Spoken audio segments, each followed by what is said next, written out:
Na kujibu gani na hujatafuta hujasoma? Ni aya gani unasoma? Hujaniambia wewe ni nani, nimeiona. Unataka kuambia mimi naitwa Francis Dasha, mtumishi wa Mungu. Mtumishi wa Mungu. Ndio. Niulize, Kibiblia umehitimu? Biblia mbe huyu. Ngoja kidogo. Saizi kama daktari, akienda kitaka kuwa daktari lazima akuwe amesoma, akuwe na hii. Unasoma wapi? Ndio. Ama askari lazima. Nauliza swali.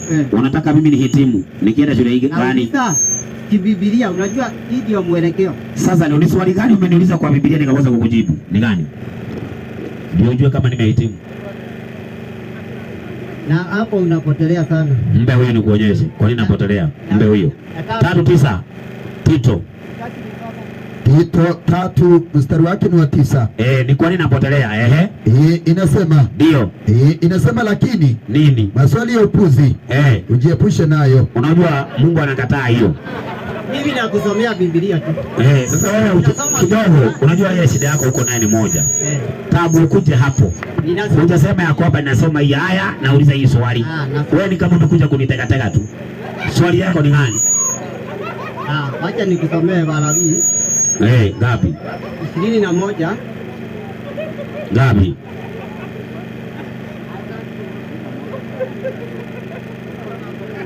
Moja ngapi?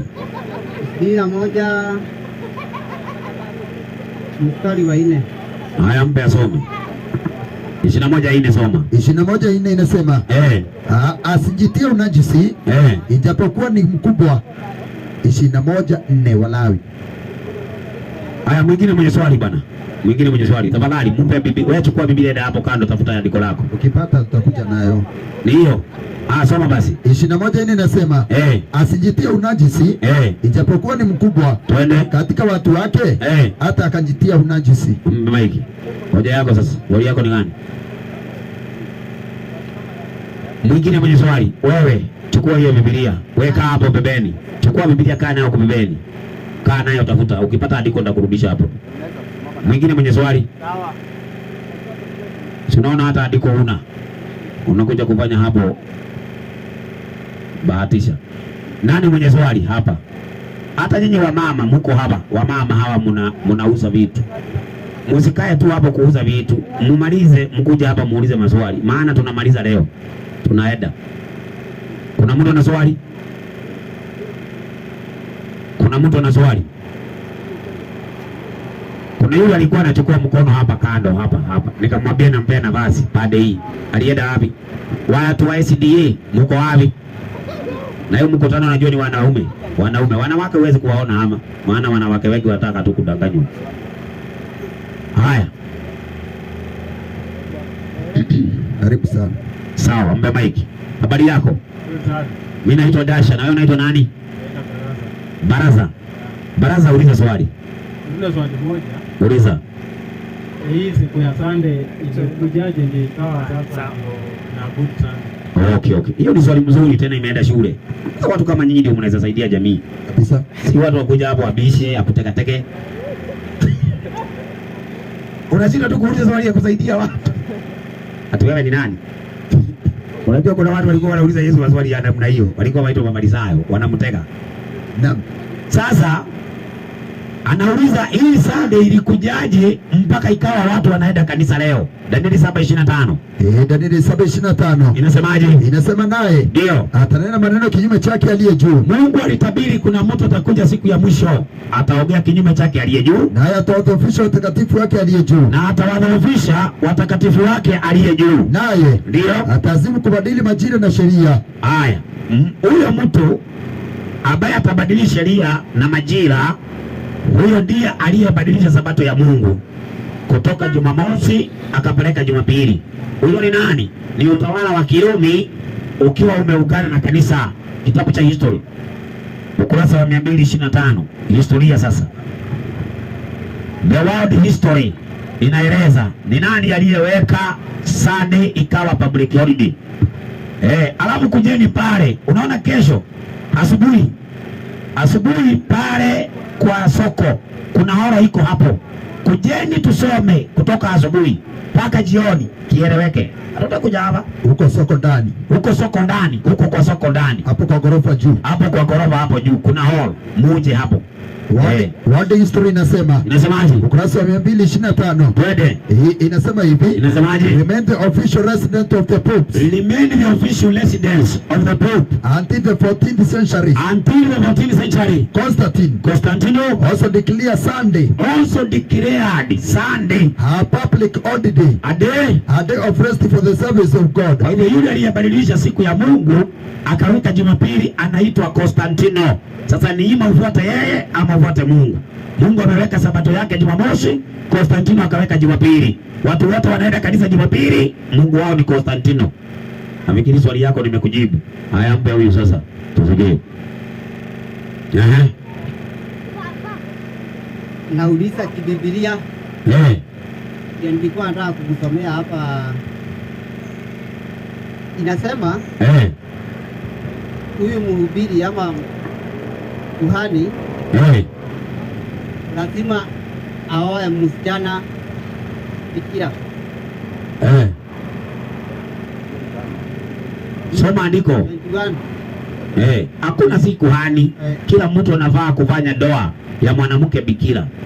Si ati kuhani peke yake. Unaenda kuoa mwanamke ambaye si bikira, sio ni bibi ya mtu.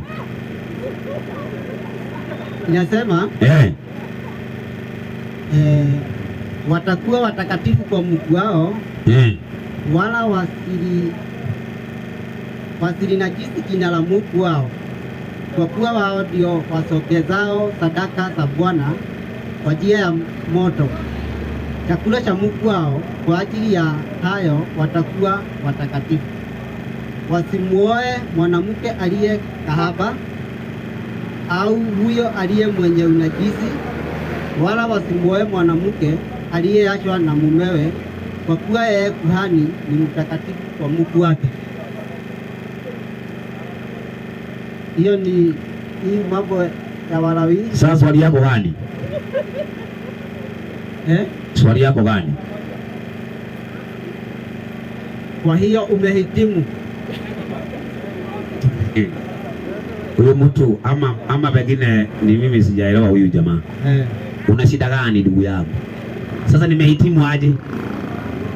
Kama nilioa kahaba mimi? Ama nilioa kahaba Sasa nikuuliza tu swali nimeuliza. Sasa swali yako ni gani umeuliza? Mimi sijaona swali. Hebu uliza swali. Umehitimu. Kuhitimu nini? Biblia. Ndio. Tusome Timotheo. Haya, watu wa Mungu, mimi nafikiria kwamba wewe unatuchukulia tu muda wetu bure. Wewe kuja kwa huko tukusanyike huko tusome. Wanataka kutuchukulia tu muda wetu bure tu. Zunguka hakuna kitu nasema. Ni watu wangapi? Okay. Asante. Haya, mbe maiki. Nataka kuuliza habari yako kwanza. Nzuri. Mimi naitwa Dasha. Wewe unaitwa nani? Naitwa Peter. Asante Peter. Mimi ni Mkristo, napenda Biblia. Unauliza swali gani? Ninauliza. Samueli ya pili ndipo Chronicles ya kwanza 21. Samueli wa pili 24 ngapi? 24 ngapi? Mwanzo tu. Ile ya hesabu. Ya kuhesabiwa kwa wale watu walienda kuhesabiwa. Sasa nataka kujua. Yaani moja inasema ni shetani, hiyo nyingine inasema ni hesabu mbili. Moja ni ya shetani, nyingine ni ya Mungu. Kuna kuwaka namna gani? Ni hivyo, ni hesabu mbili. Ile ya nyakati wa pili ni ya shetani. Nyingine ni Bwana. Ndio na hesabu zao ni tofauti. Haya, sawa. Asante. Unawe kaa kidogo. Unaenda kanisa wapi wewe? Mimi tunakaa. Tumekuja kuleta habari njema, tuunganike na wewe pale. Tusome habari za Mungu. Uko tayari? Utakuja asubuhi? Asante, Mungu akubariki. Haya, mwingine mwenye swali. Ni watu wangapi ambao si moto mkubali tu tuanze shule moja hapa ya kusoma maneno ya Mungu? Hapo. Kwa hiyo Sabato Jumamosi, wacheni na kazi. fanyeni kazi siku 6, Mungu atawabariki. Wana wa Israeli walikuwa wanaokota mana siku 6, lakini siku ya 6 walikuwa wanaokota mara 2, wanakula mpaka Sabato. Kubalini hivyo, kubalini hivyo. Kuna mwingine mwenye swali? Maajabu hii. Jibu hii Gani tena? James 1:26 na 27. Dini iliyo safi. Hiyo ndio wimbo yako.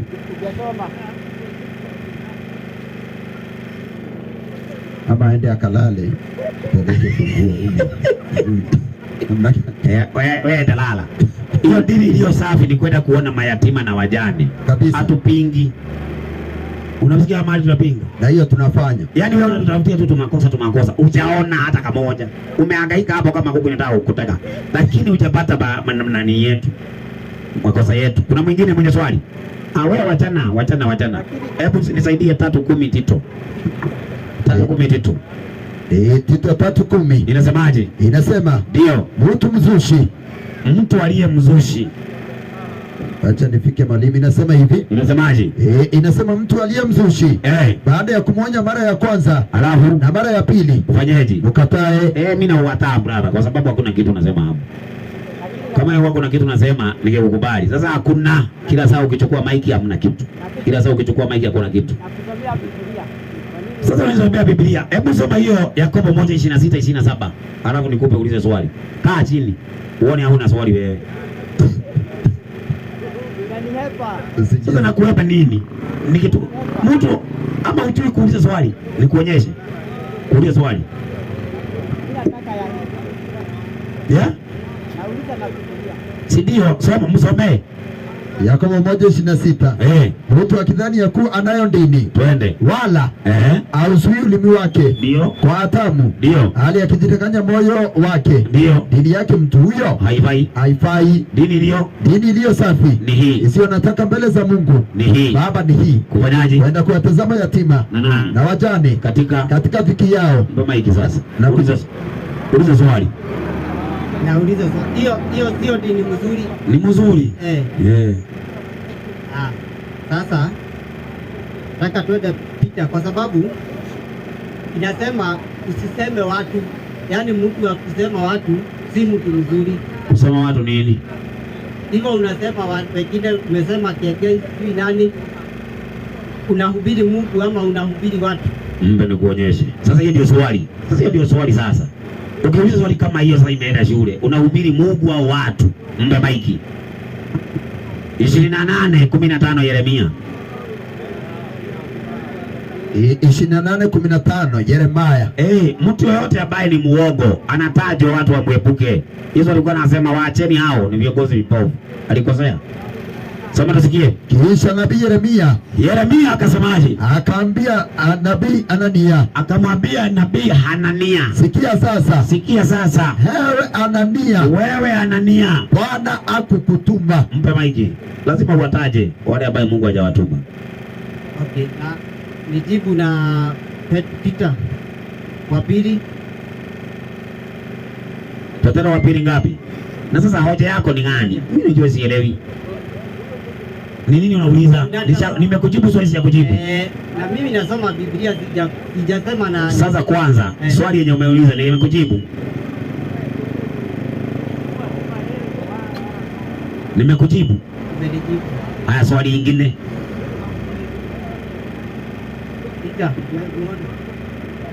Pita ngapi? Hapa inasema lakini kuliondokea manabii wa uongo katika wale watu kama vile kwenu kutakavyokuwa walimu wa uongo watakaoigiza kwa werevu uzushi wa kupoteza, wakimkana hata Bwana aliyewanunua. Sasa swali yako gani? Kutaondokea manabii wa uongo na walimu wa uongo. Swali yako wewe ni wa ukweli ama ni wa uongo? Nijibu hiyo. Wa kweli anajulikanaje? Wa kweli anajulikana na matendo yake. Sasa wewe unaonaje? Kwanza hana tamaa ya pesa. Sasa umeona mimi nikikuomba pesa? Hii kitu unatumia pesa. Si unatafuta pesa.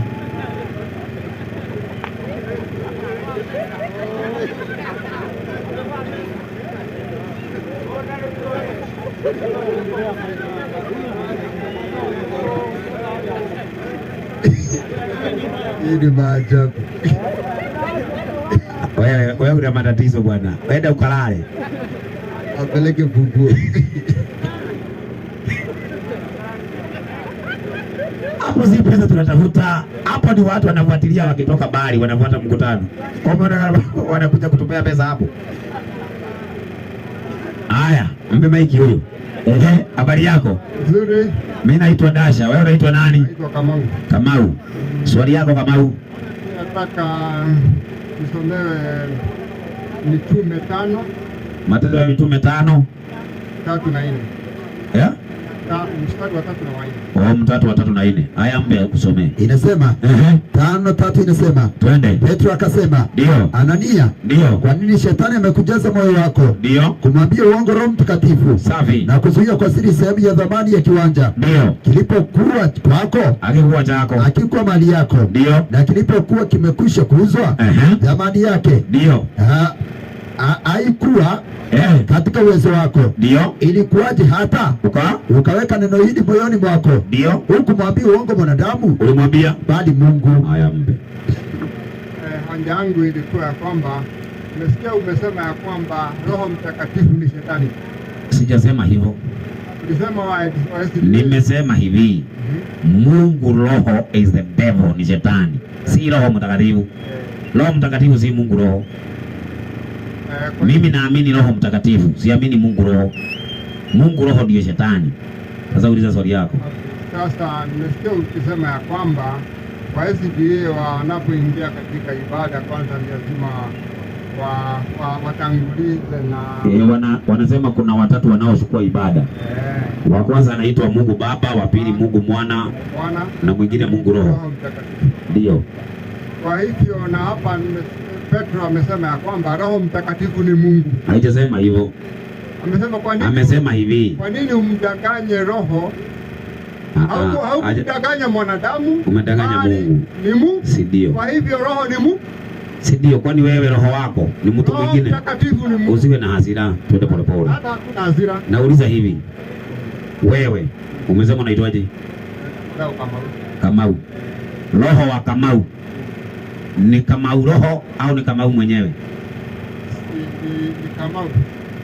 Kwa hivyo ukidanganya roho wa Kamau, umedanganya nani? Kwa hivyo twende pole pole. Mkubali Roho Mtakatifu. Unaona sasa umekibia. Sikutaka uefanye hivyo. Unajua mtu mwenye anataka kujifundisha huwa anasikiza. Alafu kama hujaelewa unasema hapa sijaelewa. Na kama kuna mahali nimeongea urogo, unasema hapa umedanganya. Unaona? Hiyo inaitwa communication ya kutaka kuelewa. Na hebu mpe nikuonyeshe kitu. Hebu nisaidie Danieli 2:3. Unajua unasema kudanganya roho wa Mungu, umedanganya Mungu mwenyewe. Si Mungu mwingine. Roho wa Mungu si Mungu roho, ni Mungu mwenyewe. Si ndio? Kudanganya roho wa Mungu, umedanganya Mungu.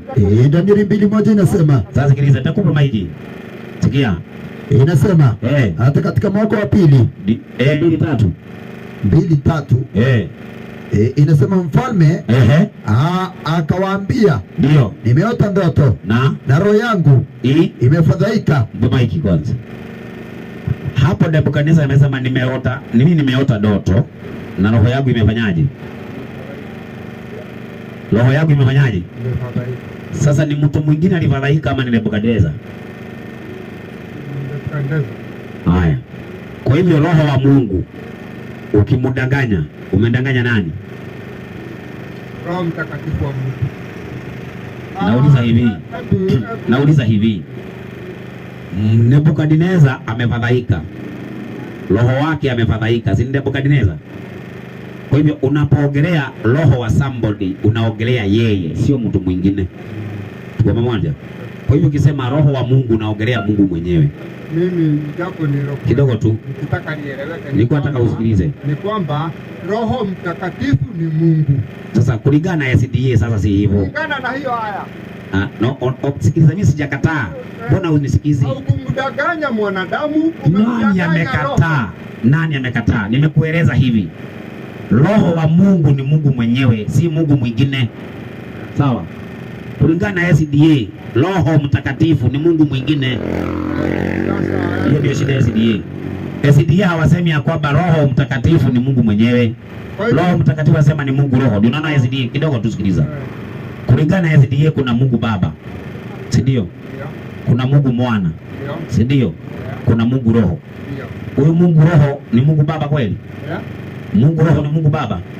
Si kuna Mungu Baba, umesema kuna Mungu Baba ndio. Kuna Mungu Mwana ndio. Kuna Mungu Roho Mtakatifu. Sasa sikiliza swali sasa. Kulingana na SDA, Mungu Roho ndiye Mungu Baba? Ni wawili tofauti. Wawili tofauti. Sasa Biblia nayo inasema ya kwamba huyu Mungu Baba huyu roho wake ni yeye, si mwingine ule mko naye nyinyi. Na Nyinyi mnasema roho ni mwingine hapo huko watatu. Lakini Biblia inasema roho wake, Mungu akikupea roho wake, anakupa yeye mwenyewe, anakuwa yeye yako ndani yako, si mtu mwingine. wakati Yesu aliposema ya kwamba akapatia mitume akawaambia kwamba mwende mkawabatize watu, mkawahubirie watu, akapatia ujumbe atakayeamini abatizwe katika jina la Baba na Mwana na Roho. Sasa maiki ni hapo. Ulikuwa na shida? Hakuna shida. Shida si kusema Roho hapo amekuwa imesema Mungu Roho. Amesema Mungu Roho na Roho Mtakatifu.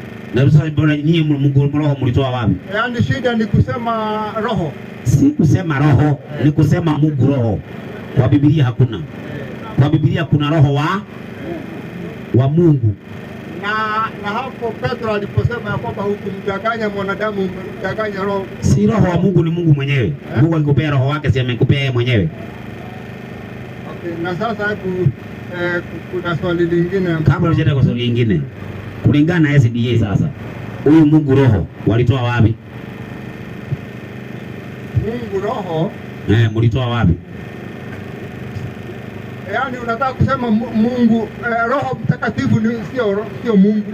Umeelewa swali? Nimekuuliza hivi. Hebu mpe huyu nikuonyeshe. Msomaji. Naam. Hebu nisaidie, nataka nimpe elimu kidogo ya rahisi yenye anaelewa. 3:16 Mathayo, Yesu akibatizwa. Nataka nikufundishie hapo. SDA shida yenu ni kuweka miungu mitatu. Mungu Baba, Mungu Mwana, Mungu Roho. Ukihesabu hiyo ni ngapi? 3. Si ni watatu? Naam. Sasa sikiliza hapo. Na Yesu alipokwisha kubatizwa, mara akapanda kutoka majini. Ndio. Na tazama, nini? Mbingu zikamfunukia. Sikiliza sasa, Yesu hapo ni kwa ubatizo. Yesu anabatizwa. Mbingu zikamfunukia. Akamwona Roho wa Mungu. Mpe maiki. Aliona Roho wa Mungu au Mungu Roho? Roho wa Mungu na Mungu Roho si hali moja tu. Nani alikudanganya? Ukisema Mungu Roho na useme Roho wa Mungu ni sawa? Yaani Roho Mtakatifu sio Mungu. Na kuuliza hivi hapo. Yesu aliona nani akija juu yake? Roho wa Mungu. Na nyinyi SDA mko na nani? Na kunaweza kuwa hata na roho wa Mungu. Sibama kidogo. Na roho wa Qurani. Sinaona msikizaji. Hata roho wa shetani. Hiyo ndio shida. Sasa roho ya shetani ni shetani mwingine? Kuna shetani ngapi? Na roho wa mtu, lakini kuna Roho Mtakatifu wa Mungu. Ndio nikauliza hivi. Yesu huyo Roho Mtakatifu wa Mungu alipoona akija, aliona Mungu Roho akija au Roho wa Mungu? Hapo kwa ubatizo aliyekuja juu ya Yesu ni Mungu Roho au Roho wa Mungu? Kwa hivyo tuseme hivi. Unaona shida yenu. Ndĩroria atĩrĩrĩ, Jesũ rĩrĩa abatithagio rĩ, nĩ Roho wa Ngai wokire igũrũ wake kana nĩ Ngai Roho? Tafsiri, ũragĩtafsiri Biblia yake. Tathikĩrĩria ngwĩre. Thĩinĩ wa rĩathani rĩa mbere rĩa Ngai rĩ, niugaga ndũkanagĩe na Ngai ũngĩ tigani. Tiganie. Ũrakĩaga gwĩtĩkia nĩkĩ? Tiganie. Githĩ tiguo? Rĩu ũngiuga kwĩna Ngai Roho rĩ, ũcio nĩ ũngĩ? Ũngiuga kwĩna Ngai Roho rĩ, ũcio nĩ ũngĩ? Ti okay. Tatarega twakiuma hau nĩ sawa. Atire tatirauma hau ona ngũkuhĩrĩria hau. Nĩ sawa. Tathikĩrĩria ndĩrenda gũgũteithia. Unajua shetani anatumia tiriki, anatumia ujanja na anatumia kwa akili yako. Si ati kuna mahali ingine anatafuta. Anataka hapo kwa akili yako uchanganyikiwe, uamini uongo. Na mimi nataka nikuondoe kwa hiyo uongo. Iko hivi. Biblia hapa katika Mathayo 13:16. Yesu anaona roho wa Mungu akija juu yake. Roho wa Mungu. Kwa hiyo ukisema roho wa Mungu, kuna Mungu ambaye huyo roho ni wake. Sawa? Yeah? Lakini ukisema Mungu roho, huyo ni Mungu mwingine. Naona? Kwa hivyo kuna Mungu wa kwanza na kuna Mungu wa pili na kuna Mungu wa tatu. Na Mungu ameshasema katika amri yake ya kwanza, usiwe na Mungu mwingine ila mimi. Sasa Mungu akisema hivyo, alafu atume Mungu mwingine, si ametutumia Mungu mwingine? Mungu hajawahi tuma Mungu mwingine. Mungu ametupea mwanawe, alafu anatupa roho wake. Hajawahi tuma Mungu mwingine. Sawa sawa? Lakini Roho Mtakatifu ni Mungu. Sasa sikiliza kidogo.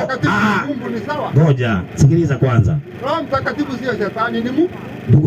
Ngoja kidogo nikuonyeshe. Watu watatu wasimame hapa. Hebu kujeni hapa watatu. Nikuonyeshe kitu. Uka. Natikilia hakuvunithie. Hatirio unaona. Tawinyu munyi mwezi ndiye mugaga uyu ni Ngai ni Ngai the. Une Ngai mwana. Une Ngai roho. Acio ni igana. Atatu. Ni atatu. Ni atatu. Haya. Tathomera hebu soma Yohana 17:3. Sasa nataka nikuonyeshe kitu. Yohana 17:3. Inasema hivi. Inasemaje? Na uzima wa milele ndio huu. Wakujue wewe nani? Mungu wa pekee wa kweli. Na nani? Na Yesu Kristo. Uliyemtuma. Haya mbe Mike. Hizo amesema ujue nani na nani? Naona usikize. Mungeongelea ngome. Asha. Yanaomba Mungu kujua wewe Mungu. Inasema tafadhali muthe thikiririe kila kirathomwo hau. Wakujue na uzima wa milele ndio huu. Wakujue wewe nani? Mungu wa pekee wa kweli. Na Yesu Kristo uliyemtuma. Acha na igana. Ngai na Yesu Kristo yaku. Leo Yesu wote uzima wa milele ni kumenya huu. Na ugi. Na Yesu Kristo. Leo ugi muleta wa gatatu no. Na Yesu ndaugire mumenye. Ni ura weru ni pita atiriri. Ucio mwaruma ni Ngai. Kwa hiyo Yesu ni aliganĩirwo niwe hau. Kwa hiyo Yesu hau ni aliganĩirwo kwĩra ndu umumenye. Yesu atiriri uzima wa milele ndio huu. Wakujue wewe Mungu wa pekee wa kweli na Yesu uliyemtuma. Acha na igana.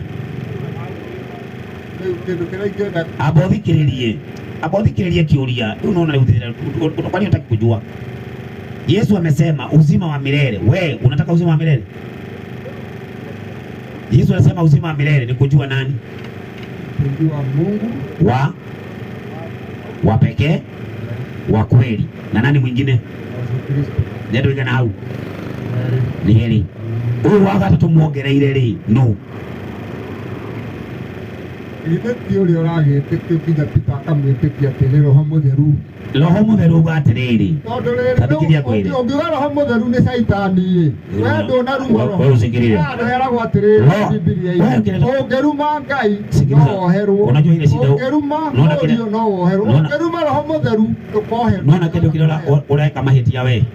Nikukaga guthikiriria ni ndira guthikiriria tathikiriria ndende kurira uthomire ria matendo ya mitume ri ndiugiria atiriri wikuhenia rohori warehiria nga ucio uhenirie ti mundu auga ucio uhenirie niguo ti mundu ni Ngai ndiguthikiririe riu koguo roho wa Ngai ri uguo roho ucio ni Ngai Leo ndio urarega. Unikenda ugatiriri. Wewe witagwo atia we? Wewe witagwo Kamau. Roho wa Kamau ni Kamau. Sawa? Niguo. Leo ngicoka njuge haha he Kamau ungi haha ari. Witagwo Kamau rohori. Icio ni Kamau cigana? Iti Kamau eri. No riu Ngai arauga atiriri. Roho ucio wa Ngai niwe Ngai mwenyewe. Unaona? Na roho wa Kamau niwe Kamau. Wanyita. Koguo kuhenia roho wa Kamau ri wahenia u na hatiugĩte roho wa Kamau augĩte ũcio waheria nĩ Ngai, ũcio nĩ Ngai waheria. Yauga atĩrĩrĩ, nĩkĩ gĩtũmire ũire Roho Mũtheru maheni? Yauga atĩrĩrĩ, ndũnahenia mwanadamu, ũhenirie Ngai, tondũ roho wa Ngai rĩ nĩ Ngai mwenyewe. Tarĩu thaa ici rĩ, Ngai arauga, Jesũ auga atĩrĩrĩ, harĩa rĩ kana atatũ rĩ, niĩ ngoragwo ndĩ hau. Nĩ tiguo nĩ Jesũ ndakoragwo harĩa andũ nĩ atatũ, ithe ndakoragwo hau. Rĩu akoragwo hau atĩa? Ithe ndakoragwo hau na roho wake. Ngai tondũ akoragwo ihũrĩte thĩ ng'ima rĩ, akoragwo ihũrĩte thĩ ng'ima atĩa? Si nĩ roho wake. Kũrĩ handũ ũngĩmũhitha, ũngĩhitha Ngai tondũ ekira ha kũhĩtũkĩra roho wa, koguo roho wake ti Ngai ũngĩ, nĩwe. Wanyita rĩu arĩa inyuĩ mũrahĩtĩria rĩ, nĩ gwĩkĩra ngoro roho wa Ngai rĩ gũkorwo Ngai ũngĩ. Hiyo ndio shida. Rĩu hau nĩho na nĩkĩo ndĩrakwĩra atĩrĩrĩ, tũthiĩ matu-inĩ twereirwo atĩrĩrĩ, Roho Mũtheru nĩ Ngai. Nĩ ũrarega, ndĩrakwĩra atĩrĩrĩ, ũyũ rĩ nĩ mũhiana ndawĩkĩra naguo. Ũyũ nĩ Ngai, sawa, roho wake rĩ nĩwe. Rĩu tũngiuga ũyũ rĩ roho wake nĩ Ngai ũngĩ rĩ, nĩtũtigĩa na Ngai ũngĩ, ithe matatuĩke erĩ. Na tondũ Roho Mũtheru ũcio nĩ arathomithania na arakario nĩ aiguaga ũru. Ithe ti Ngai arakĩigua ũru karĩ ũ, wakĩrakaria roho wa Ngai wakĩrakaria Ngai mwenyewe. Na ndakũrutĩra ibuku rĩa Nebukadineza arotire kĩroto, roho wake agĩbathaika. Nĩ mũndũ ũngĩ wabathaikire karĩ Nebukadineza? Ũguo Roho Mũtheru ti mũndũ wĩrũgamĩtie. Aca, ti mũndũ ũngĩ wĩrũgamĩtie. Nĩkĩo Jesũ auga atĩrĩrĩ, makũmenya we Ngai na Jesũ amũtũmire. Nĩkĩo auga nĩ erĩ. Nona alafu Paulo arauga atĩrĩrĩ, na Jesũ akĩambata akiuga atĩrĩrĩ, kũmũtigĩra roho. Tutigite au Jesũ tuone atigire au. Nyinyi rudini sasa. Sasa twende hapo 14 18. 14 Anzia 16, 14 16 17 18. Yohana. Hiyo ndio inawachanganya watu Yohana 14:16 inasema 14 16 17 18. Nami nitamwomba Baba naye atuwape msaidizi mwingine ili akae nanyi hata milele. Safi. Ndiye Roho wa kweli. Baba kwanza tukubaliane hau. Yesu wa roho wa kweli, si Mungu roho. Sawa? Nitoaelewana? Yesu vile nitawatia msaidizi mwingine akae nanyi. Ndiye Roho wa kweli, si Mungu roho. Haya, mbe sasa endelee. Ndiye Roho wa kweli. Ndio. Ambaye ulimwengu hauwezi kumpokea. Ulimwengu hauwezi kumpokea. Kwa kuwa haumuoni. Mbe kwanza. Anaongea na nani hapo? Sina wanafunzi wake. Anawaambia ulimwengu hauwezi kumpokea kwa kuwa haumuoni. Mbe kiendelee. Wala haumtambui. Na ulimwengu hautambui. Bali ninyi mnafanyaje? Mnamtambua. Kwa nini? Maana anakaa kwenu. Mpe. Ataenda akuja ama alikuwa hapo? Anakaa kwenu. Si alikuwa nao hapo? Si ndio? Haya, mpe endelee. Maana anakaa kwenu. Ndio. Naye atakuwa ndani yenu. Mbaba hiki. Anasema huyo Roho wa kweli anakaa kwenu, baadaye atakuwa ndani yenu, si ndio? Sasa saa hii mwenye ako ndani yetu ni roho wa Kristo, ambaye ni Kristo mwenyewe anakaa ndani yetu, sio Mungu roho. Unaona? Ndio Yesu anasema hapo chini ya kwamba nyinyi, hebu mpe hapo chini 20. 18:20. Inasema ndio siku ile mtatambua, ninyi mtatambua ya kuwa mimi ni ndani ya Baba yangu. Mimi Yesu niko ndani ya Baba yangu, nanyi ndani yangu. Mbema endelea. Nami ndani yenu. Mbema hiki. Nani yako ndani yetu? Ai jamini, hebu mpe arudie. Mstari wa 20 nasema siku ile ninyi mtatambua ya kuwa mimi ni ndani ya Baba yangu. Mimi niko ndani ya Baba, nanyi ndani yangu, na nyinyi mko ndani yangu, nami Yesu ndani yenu. Mpe. Nani yako ndani yetu? Yesu. Kwa njia gani? Kwa njia ya Roho. Kwa hiyo Roho wa Yesu ni Yesu mwingine? Hapana. Ni Yesu mwenyewe? Roho wa Mungu ni Mungu mwingine? Hapana. Ni Mungu mwenyewe? Sasa huyo Mungu mwingine mnaita Mungu roho, mlitoa wapi? Roho Mtakatifu. Usiku mwema. Wewe itakuwa ngumu. Jamani. Neno lingine nisomewe Si hapo tumeacha sasa. Sasa tutaachaje wakati hapo umekataa kuelewa na ukakataa? Kwa sababu tumeenda na wewe ukasema roho wa Mungu ni Mungu mwenye, si ndio? Si umekubali? Alafu sasa baadaye unakuja unatuambia ati Roho Mtakatifu ni Mungu mwingine. Kuna Mungu mwingine ama ni Mungu moja? Wakati Mungu anasema usiwe na miungu mingine ila mimi. Madhehebu balaa.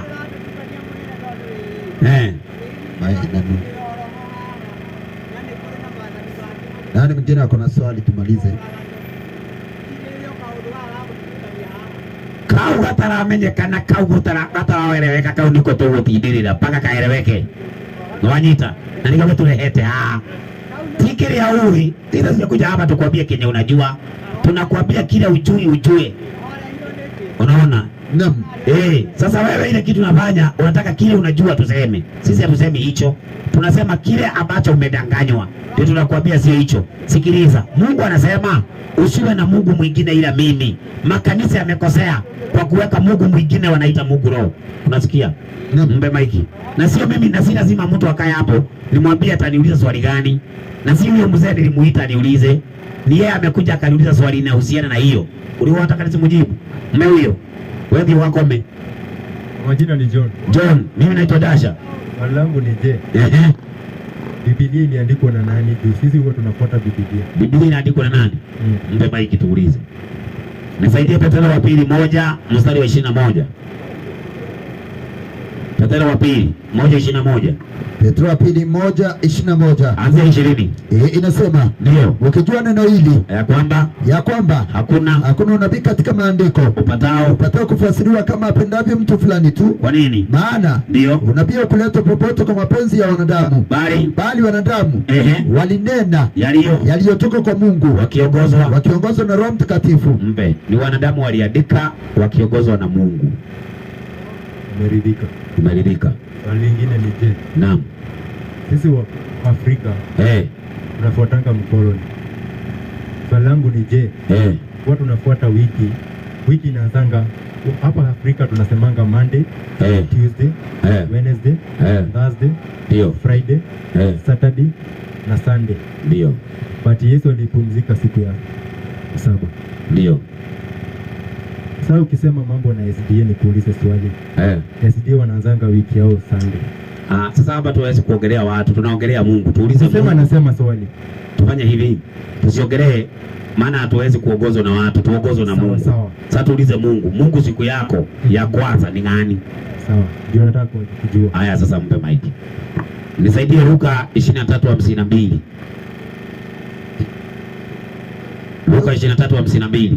Hapa tuongelee tu Mungu tu. Mpe hiyo pia yeye asome. Luka 23:52. Inasemaje? Inasema hivi, mtu huyu alikwenda kwa Pilato, akataka kupewa mwili wa Yesu, akaushusha, akauzinga sanda ya kitani, akaweka katika kaburi lililochongwa mwambani, ambalo jalazwa mtu bado ndani yake. Siku hiyo na siku ile, asikiza hapo kwa makini, siku hiyo ilikuwa siku ya maandalio, alafu na sabato ikaanza kuingia. Haya, mpe maiki kwanza. Tumepata siku ya kwanza inaitwa maandalio kwa Biblia.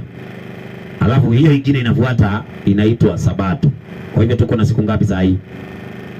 Maandalio, alafu inafuata Sabato. Haya, mpe.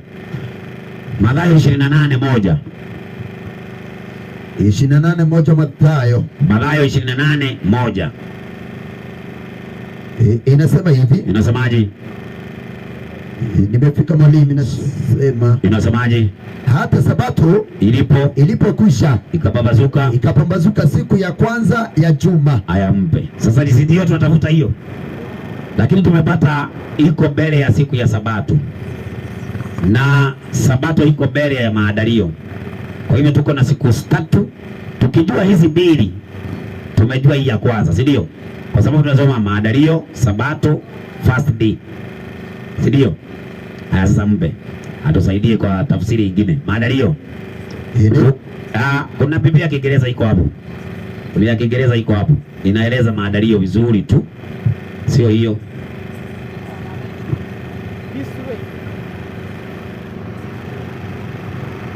Na sio hiyo. Ilienda wapi? Ndio hiyo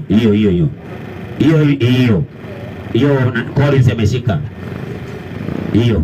Sasa maandalio, preparation day ni siku gani? Luka hiyo 23:54.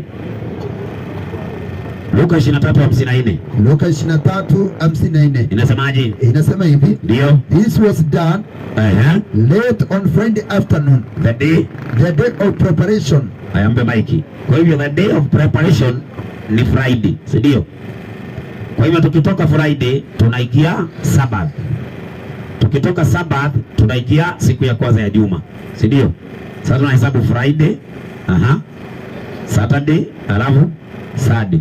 Kwa hivyo kulingana na Mungu siku yake ya kwanza ni lini? Sunday. Umeelewa? Haya, iko hivyo. Mungu akubariki. Haya, watu gapi ambao tutakutana na wao pale kwa kusanyiko? Ni hapo kwa soko, hapo juu kuna horo iko hapo. Tukutanage hapo kila Sabato, tunamwabudu Mungu na tunasoma. Yaani tunasoma vitu ambavyo vinahitajika watu waelewe katika siku za mwisho. Haya, ndugu Collins, kuja umalize kwa maombi. Alafu tumalizie hapo. Leo tumekaa kweli. Asante, msiende kabla hatujaomba. Tunamshukuru Mwenyezi Mungu kwa kuwa mmevumilia. Tumeulizana maswali, tumeelimishana. Asubuhi tutakuwa kanisani hapa kwa hall, hapa sokoni Chaka Market. Kwa hall hapo juu. Tutashinda hapo Sabato mzima. Tutakuwa na chakula, tutakuwa na chakula pia cha neno. Kwa hivyo tumezidi kualika, Mungu awalinde, tupatane pale. Labda tu kuomba wale ambao watakuwa hapo na wako hapa, tungeomba tuandike majina ili kwamba tuweze kuwasiliana. Kwa hivyo baada ya kuomba wewe salia, tuchukue jina lako tu kwa ajili ya mipango 1-2. Tunaomba. Unayetupenda sana Bwana Mungu, asante kwa kuwa unapenda wakaaji wa Chaka, hata ukapata kuvuvia wana wako na roho wako na upendo mwingi, ili kwamba wagharamike kufika maeneo haya kujuza wana wako ukweli. Hivyo tunakusihi wote ambao wamesikia kweli hizi, hasa wale waliopo mahali hapa wakati huu, na kuomba Mungu wache usiache hata mmoja akaweze kuwa kupotea, bali wote wakasikize ukweli ambao wamepata kusikia, wakawaze na ukawasaidia katika kufanya uamuzi ulio mwema. Sote tuandae kwa ajili ufalme wako wa mbinguni ujao, na pia ukawabariki wakaaji wa hapa kwa wema na ukarimu wao. Ili ndilo ombi letu kwa imani katika jina la Bwana wetu Yesu Kristo tumeomba na kuamini. Amina. Amina. Neema ya Mungu iwe pamoja nanyi. Mungu atulinde. Tuonane asubuhi majaliwa. Wakaaji wa Chaka tunawashukuru sana kutusikiza, kutupea nafasi, amani, utulivu. Tunashukuru pia ishara ya usalama, idara ya usalama ambayo ilitupea kibali kuwa mahali hapa. Tunashukuru Kanjo pia kutukubalia na excuse kupitia kwa mkubwa wao. Watu wa taksi waliotupisha pia tunawashukuru.